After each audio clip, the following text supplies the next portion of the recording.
eu sou o professor Lucas Neto. Sejam bem-vindos a mais um programa Escola Bíblica no seu lar. Hoje nós vamos estudar a lição de número 6, que tem como título Quem domina a sua mente?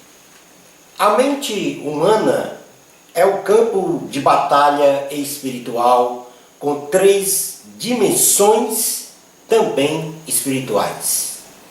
Nesta lição, estudaremos sobre a mente humana, sob o ponto de vista espiritual. Conheceremos as dimensões das batalhas espirituais na mente humana. Veremos as características da excelência da mente cristã e finalizaremos o nosso estudo refletindo sobre o que deve ocupar a mente de um cristão. A mente humana. A mente humana, segundo atesta a ciência, tem em sua estrutura uma complexa rede de bilhões de neurônios, interligados por ligações cujo número é praticamente indescritível, sendo a mente humana cientificamente denominada cérebro, o qual é responsável direto por todas as ações físicas, químicas e biológicas do corpo humano, bem como o centro de todas as decisões da vida de uma pessoa.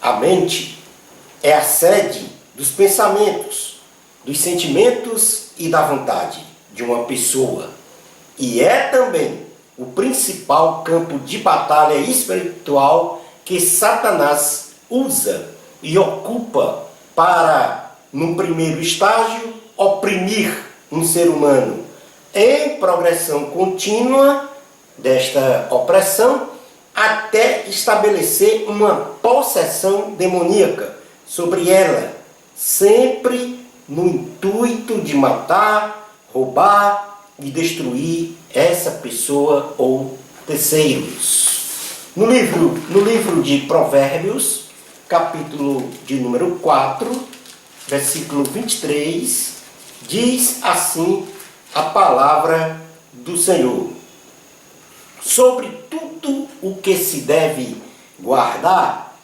guarda o coração, porque dele procedem as fontes da vida. E o coração aqui está tipificado como a nossa mente humana, nossa alma, que tem os sentimentos, que tem a vontade. O tipo de pensamento que ocupa a nossa mente é fundamental para impedir que Satanás explore o nosso pensar para nos induzir a pecar, exercendo assim uma opressão de modo a nos deprimir, desanimar, desvanecer, enfim, aniquilar a nossa salvação. Como autênticos cristãos, Satanás não pode nos tocar, porém pode nos tentar a se afastar de Deus através da consumação do pecado. Portanto, não é um inimigo que deva ser desprezível ou desprezado. Vamos falar agora um pouco sobre as dimensões das batalhas espirituais na mente.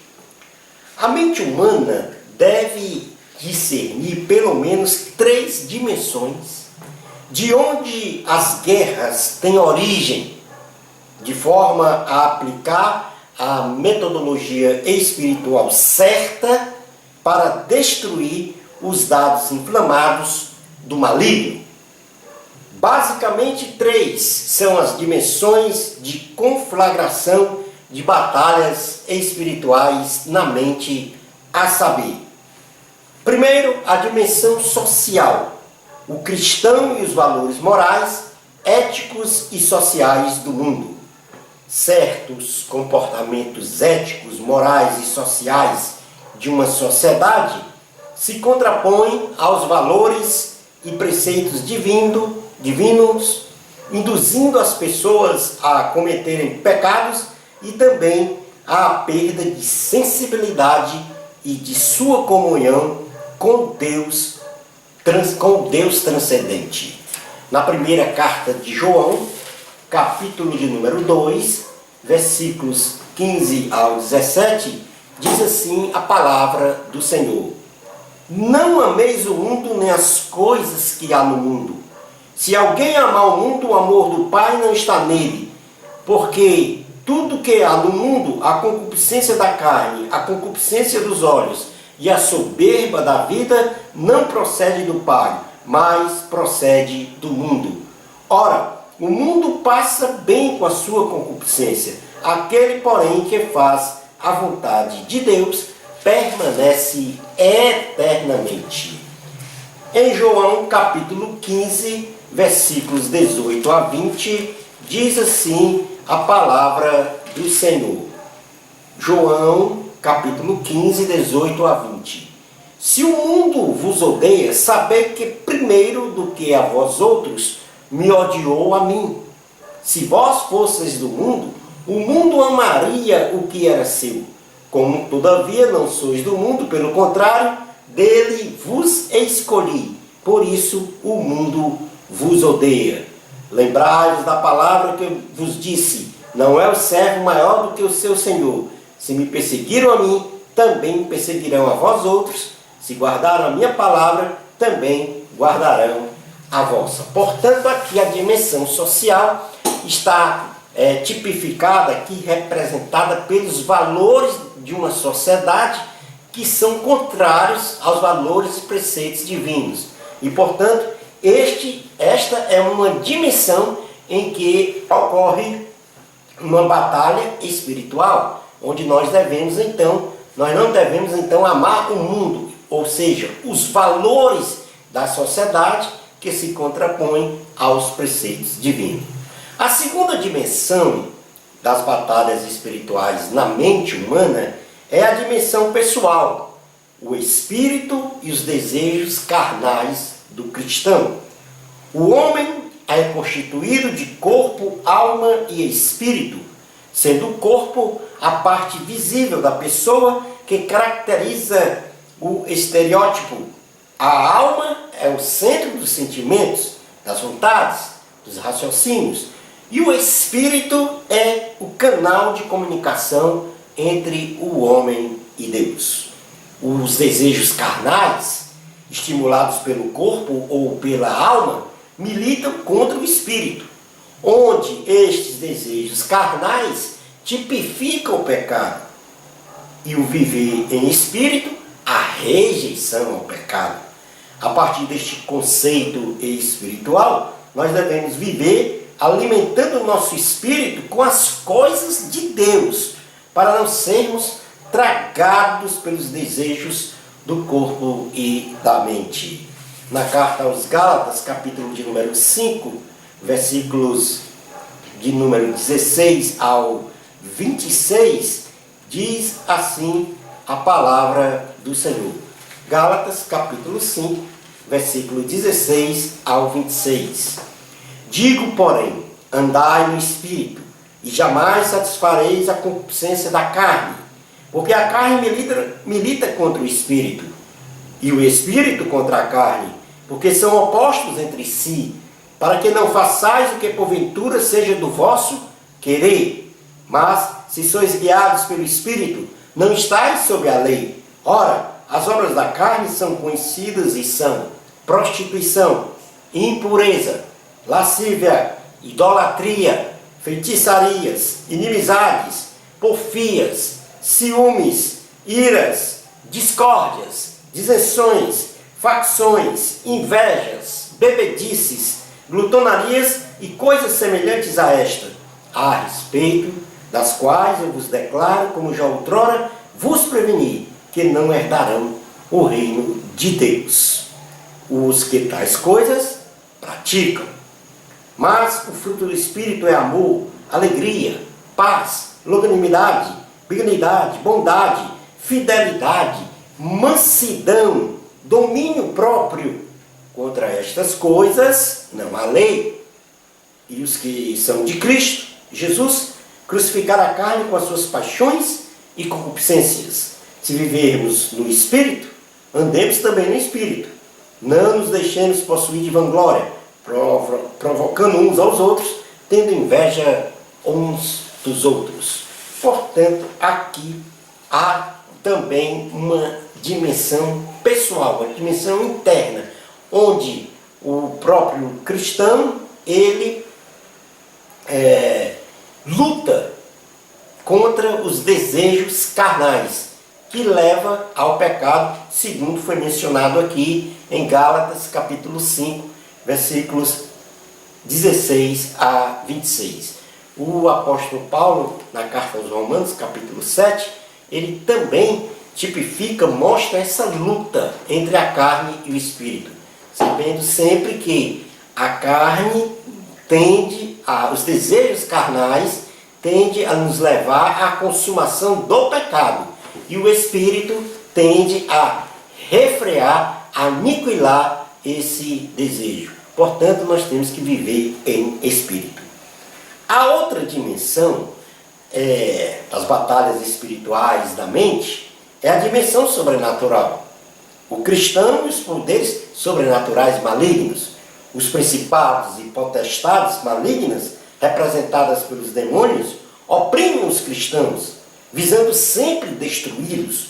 Porém, os cristãos, ao usar as armas espirituais corretas, com uma grande capacidade de resistência ao diabo, serão sempre os vencedores desta batalha. E na carta aos Efésios, capítulo 6, versículo 10 até o 27, o apóstolo Paulo enumera ali os utensílios, comparando as armas espirituais à armadura de Deus, para que a gente se defenda dos dardos inflamados, malignos. Mas não só isso, também Tiago, no capítulo 4, na carta de Tiago, capítulo 4, versículo 7, ele diz: sede submissos a Deus, mas resisti ao diabo, e ele fugirá de vós. E nesse sentido, o cristão, ele tendo esta armadura de Deus, tendo um comportamento ilibado, ele se defenderá deste ataque sobrenatural externo do diabo e dos demônios, e ele jamais será destruído. É o que diz a Bíblia, na segunda carta aos Coríntios, capítulo de número 4, versículo 6 ao 9. Segunda carta aos Coríntios, capítulo 4, versículos 6 até o 9. Diz assim a palavra: porque Deus, que disse, das trevas resplandecerá a luz, Ele mesmo resplandeceu em nosso coração para a iluminação do conhecimento da glória de Deus na face de Cristo. Temos, porém, este tesouro em vasos de barro, para que a excelência do poder seja de Deus e não de nós.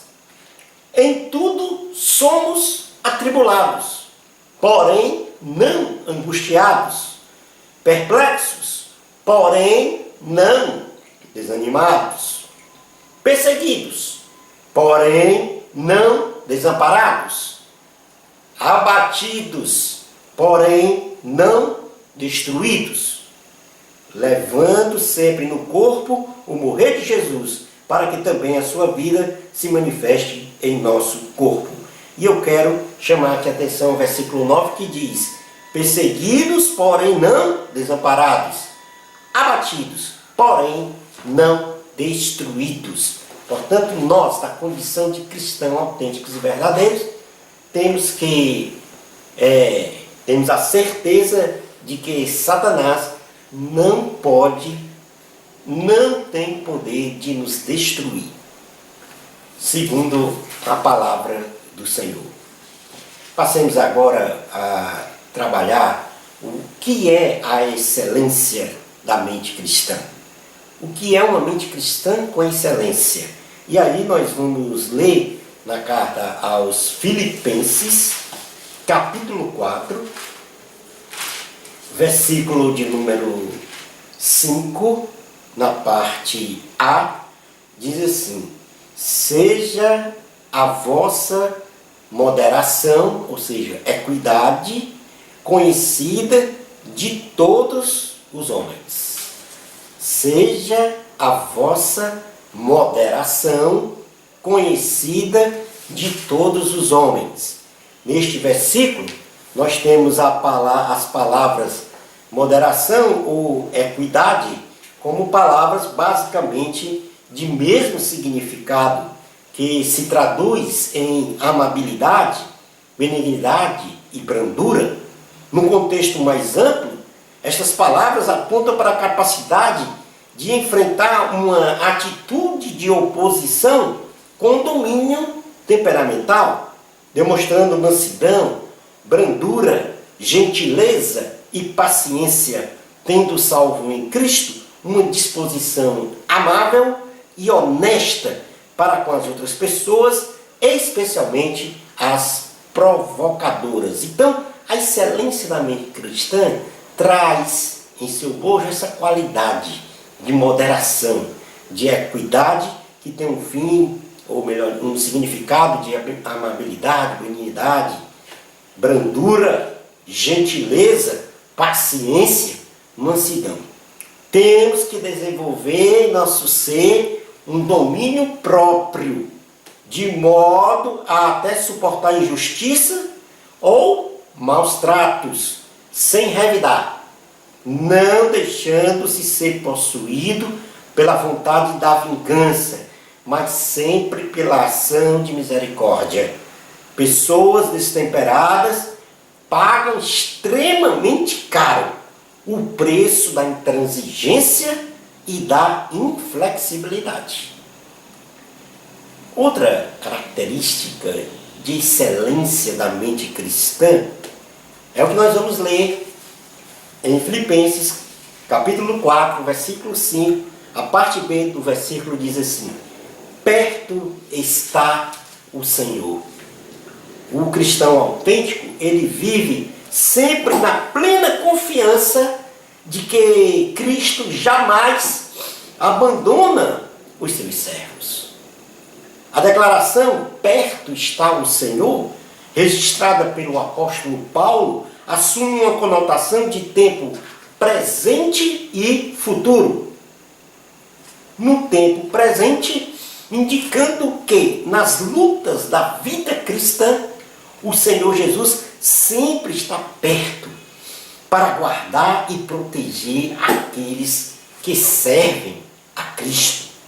No tempo futuro, na esperança de que em breve o Senhor voltará para buscar a sua igreja. Então aí nós temos duas dimensões temporais. Perto está o Senhor, tanto no sentido presente, nas lutas em que nós travamos no dia a dia, como em sentido futuro, pois Jesus Cristo virá buscar a sua igreja. E aí viveremos eternamente com o Senhor num corpo incorruptível, ou seja, imune ao pecado. Outra característica para a excelência da mente cristã é o que está ainda em Filipenses, capítulo 4, versículo 6, a parte A, que diz: não andeis ansiosos de coisa alguma. Não andeis ansiosos de coisa alguma. Ou seja, o cristão não pode ter uma mente ou um comportamento de ansiedade, de ser uma pessoa ansiosa. Então, a ansiedade, ela indubitavelmente macula a confiança que devemos ter no Senhor Jesus. A ansiedade pela vida, o medo do futuro e a preocupação pelo que poderá acontecer são atitudes traidoras à nossa fé em Jesus Cristo. Na verdade, nada deveria perturbar a mente e o coração de um cristão que confia no Senhor. Ainda como outra característica da excelência da mente cristã é a oração. É uma mente que sempre está a pensar em orar, em falar com o Senhor. Na carta de Filipenses, capítulo 4, versículo 6, a parte B diz: em tudo, porém, sejam conhecidas diante de Deus as vossas petições, pela oração e pela súplica, com ações de graças. A oração é o canal mais eficaz de comunicação com Deus. E por isso deve ser a prática cotidiana do cristão. Sempre tenhamos em mente a oração. Orar, conversar com Deus, através da pronúncia das palavras ou mesmo somente em pensamento. Neste contexto, a oração é o modo mais efetivo e eficiente de aliviar a nossa ansiedade e, ao mesmo tempo, ela proporciona a condição ideal para a resposta do Senhor, nosso Deus.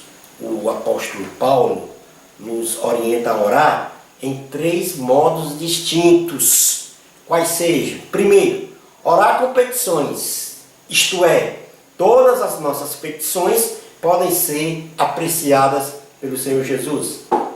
O apóstolo Paulo também diz: orar com súplicas, ou seja, orar rogando com pedido insistente e humilde. Terceiro, orar com ações de graças, significando que esta oração é feita com gratidão por tudo o que o Senhor Jesus é, e não pelo que Ele pode lhe abençoar. Como quinta característica para a excelência da mente cristã, ou seja, quinta e última, a paz excelsa de Deus em si. Filipenses capítulo 4, versículo 7 diz: e a paz de Deus, que excede todo entendimento, guardará o vosso coração e a vossa mente em Cristo Jesus. O termo hebraico shalom significa paz, no sentido de estar bem e tranquilo, de ser feliz e de ter saúde e prosperidade. Essa paz de Deus nos traz a absoluta segurança de que todas as circunstâncias que surgem na nossa vida, muito especialmente as que estão fora de nosso controle, mas que estão no controle de Deus, cooperam para o nosso bem. Esta paz com Deus transcende qualquer compreensão humana. E não temos como discuti-la no campo da filosofia, ou da psicologia, ou mesmo da teologia, pois a paz de Deus excede todo entendimento, sendo desta forma indescritível. Agora, estas são características que nós falamos da excelência da mente cristã. Então, a gente recapitulando aqui, nós vamos dizer que temos que ter moderação e equilíbrio em nossa vida cristã, temos que ter sempre a presença do Senhor Jesus em nossas vidas, não podemos ser ansiosos, temos que desfazer a ansiedade dentro do nosso comportamento, orar sempre, porque é importante, e ter a paz excelsa de Deus. Agora, o que é que deve ocupar a mente de um cristão? Vimos as características, agora vamos ver o que é que deve ocupar. E aí a gente vai encontrar ainda em Filipenses capítulo 4, versículo 8, que diz assim: finalmente, irmãos, tudo que é verdadeiro, tudo que é respeitável, tudo que é justo, tudo que é puro, tudo que é amável, tudo que é de boa fama, se alguma virtude há, e se algum louvor existe, seja isso o que ocupe o vosso pensamento, ou seja, que esteja na sua mente. Portanto, nós temos aí sete virtudes, ou 7 tipos de pensamento que devem ocupar a nossa mente. O primeiro, nós temos que pensar em tudo que é verdadeiro. O verdadeiro, neste contexto bíblico, refere-se a lidar fielmente ou verdadeiramente com alguém. Isto é, refere-se a tudo que é genuíno, sincero e fiel. Devemos nos opor a tudo o que é falso e irreal. O cristão deve proclamar a verdade e viver a verdade no seu comportamento cotidiano. Ou seja, o cristão tem que ser a verdade. O cristão também deve pensar em tudo o que é honesto. Paulo nos exorta a termos uma conduta transparente e decorosa. Isto significa que nosso comportamento deve sempre assumir uma postura decente, respeitosa, digna de respeito, reverência e honra perante as pessoas com as quais nos relacionamos. Pensar em coisas honestas é o mesmo que pensar em coisas dignas e viver na sua essência estes pensamentos, merecendo assim o respeito das pessoas. Em terceiro lugar, temos que pensar em tudo que é justo. Ser justo significa praticar as coisas certas e retas, a partir de um referencial. Fazer tudo aquilo que não prejudique o seu irmão, o seu próximo. Significa não buscar atalhos, nem ter atitudes iníquas. Ser justo significa fazer e proceder o que é correto, desenvolvendo a sua fé numa relação positiva com Deus e com os homens. Em quarto lugar, o apóstolo Paulo diz que nós temos que pensar em tudo o que é puro. A pureza se traduz em limpeza, algo não contaminado ou poluído. O cristão deve permitir ao Espírito Santo a realização de uma limpeza contínua no seu coração, na sua consciência, nas suas afeições e nas motivações da vida. Em quinto lugar, o cristão deve ocupar sua mente com tudo que é amável. As coisas amáveis são coisas que atraem e causam prazer a todas as pessoas.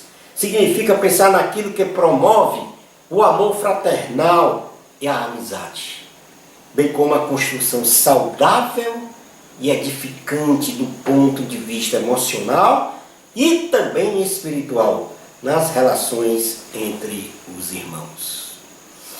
Em sexto lugar, o cristão deve ocupar sua mente com tudo que é de boa fama.